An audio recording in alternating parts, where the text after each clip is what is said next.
የአካል ማን ነው? ትግሉን የሸጡት እነማን ናቸው? ትግሉን የገዙትስ እነማን ናቸው? ይህን ጥያቄ ብናነሳ መልስ የለምና እንቶ ቁም ነገሩ የአማራ ብሔር በሁለት ይከፈላል። አንደኛው ሆዳም አማራ ሙት ስነ ልቦናውን አቅፎ ከርሱን ተንተርሶ በገብርዬ ሰፈር ያላለፈ ስለ ቴዎድሮስ ሽጉጥ ያልሰማ ሆድ አምላኩ የሆነ አማራ አለ።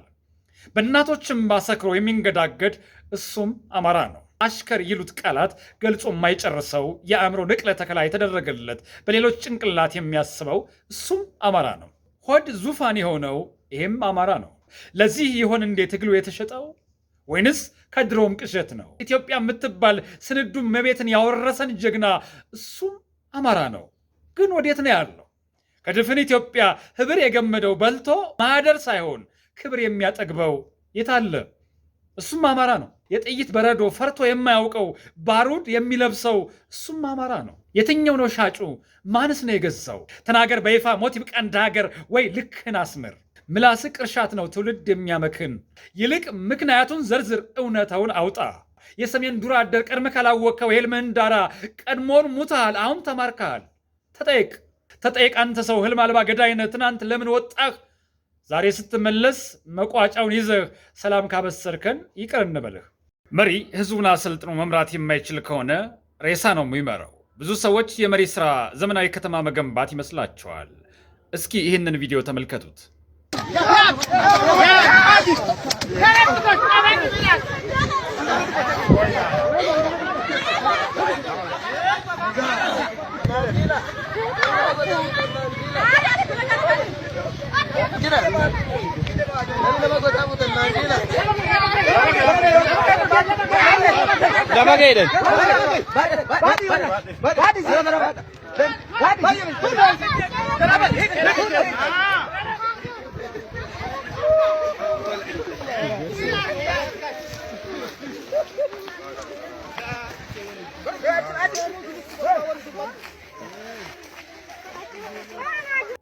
ታዲያ ይሄ ህዝብ መሰራት የለበትም? ይህን ጭንቅላት አፍርሶ መስራት ነው ትልቁ የመሪ ብቃት። የሚታይ ቁስ ማሳመር ማንም ይችላል። ይህን ባህልና ድንቁርና መቀየር ግን እውቀትና ጥበብ ይጠይቃል። መሪ የሚመዘነው በእንዲህ አይነት ህዝብ ነው። ይህንን አይነት ህዝብ እየመራ በኩራት የሚያወራ ስርዓትና መሪ ፍጹም ሊኖር አይገባ። ከዓለም ካርታ ከተደበቁ ሀገሮች መካከል አንደኛ ሴንቲነል ደሴት። ይቺ ደሴት በህንድ ውቅያኖስ ውስጥ የምትገኝ ሲሆን በውስጧ የሚኖሩ ሰዎችም ለበርካታ ሺህ ዓመታት ያህል ከዘመናዊ ዓለም ጋር ምንም አይነት ግንኙነት የላቸውም። የውጭ ሰው ወደ ደሴቷ ለመቅረብ ሲሞክር በኃይለኛ ፍላጻና ድንጋይ ጥቃት ይጋፈጣል። ደሴቷ የራሷ የሆነ የቋንቋ ባህል ያላት ሲሆን የህንድ መንግስትም ሰዎቹን ለመጠበቅና የውጭ በሽታ እንዳያጠፋቸው በማሰብ ወደ ደሴቷ መቅረብን በህግ አግዷል። የደረሰው አደጋ እንደ አውሮፓውያን አቆጣጠር በ2018 ጆን አለን ቻው የተባለ አሜሪካዊ ሚስዮናዊ የደሴቲቱን ነዋሪዎች ወደ ክርስትና እምነት ለመለወጥ በህገወጥ መንገድ ለመግባት ሲሞክር በሴንቲነል ተወላጅ በፍላጻ ተመትቶ ተገሏል። ሬሳውን እንኳን ማውጣት አልተቻለም። ቀደም ብሎ እንደ አውሮፓውያን አቆጣጠር በ2006 ሁለት ህንዳዊ አሳ አጥማጆች ጀልባቸው ተበላሽታ ወደ ደሴቷ ጠጋ ባሉበት ወቅትም በዛው ተገለዋል። በዚህ ደሴት የሚኖሩ ሰዎች ባለባበሳቸው፣ ባኗኗራቸው፣ ባመጋገባቸው እጅግ ከዓለማችን ነዋሪዎች የተለዩ ናቸው። በጭካኔና በፍትህ አልባነቱ ሞቱን የሚመኙለት የአንድ ሀገር ንጉሥ ነበረ። ነገር ግን ይህ ንጉሥ ያልተጠበቀ አዋጅ አስነገረ። አዋጁም ከዚህ በኋላ አዲስ ንጹሕ ሰው ለመሆን ወስኛለሁ የሚል ነበር። በነቂስ ወጥቶ ንጉሡ ያስተላለፈውን አዋጅ የሰማው ህዝብ እጅጉን ተደነቀ። እርስ በርሱ እንዴት ሆነ? ምን ቢይዘው? በማለት አዋጁን እርስ በርስ ያደንቅ ጀመረ።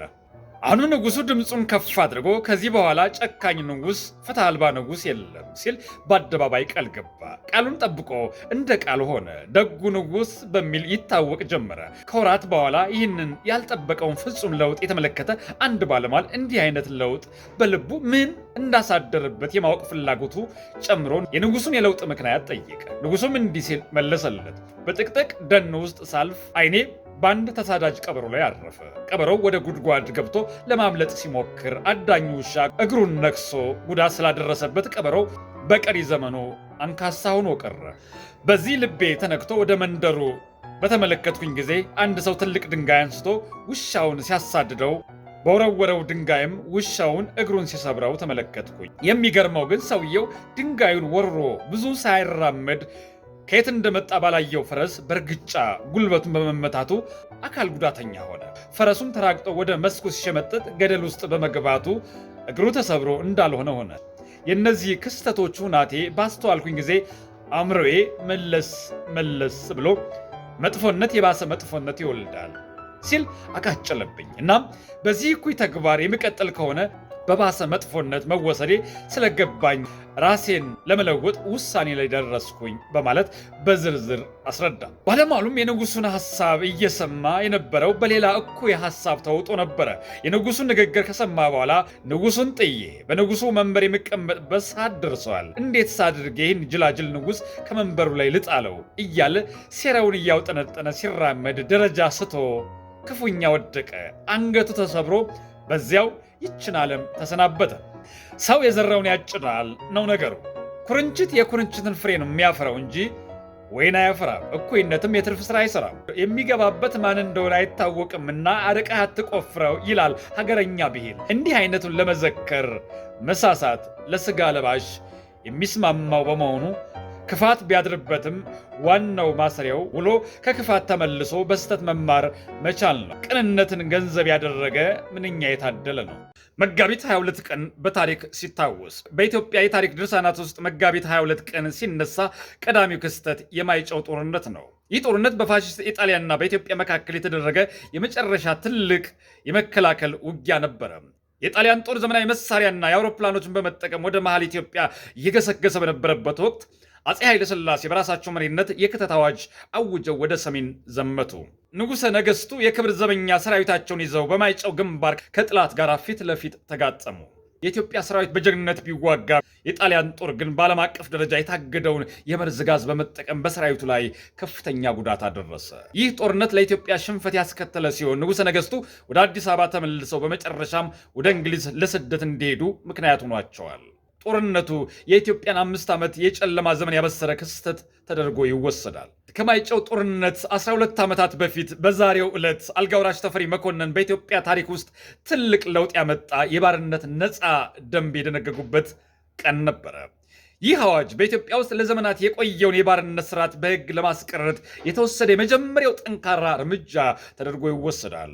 ዓላማው ኢትዮጵያን በዓለም መንግስታት ማህበር ውስጥ አባል እንድትሆን የሚጠበቅባትን መስፈርቶች ለማሟላት ሀገሪቱ ወደ ዘመናዊ ስርዓት ለማሸጋገር የተደረገ ውሳኔ ነበረ። ንግሥተ ነገሥት ዘውዲቱ ባለቤት የነበሩት ራስ ጎግሳ ወሌ ከአልጋ ወራሽ ተፈሪ መኮንን ጋር በነበራቸው የስልጣን ግጭት ምክንያት በአንችም ጦርነት ላይ ሲዋጉ ተመተው የሞቱበት ዕለት ነበረ መጋቢት 22 ቀን።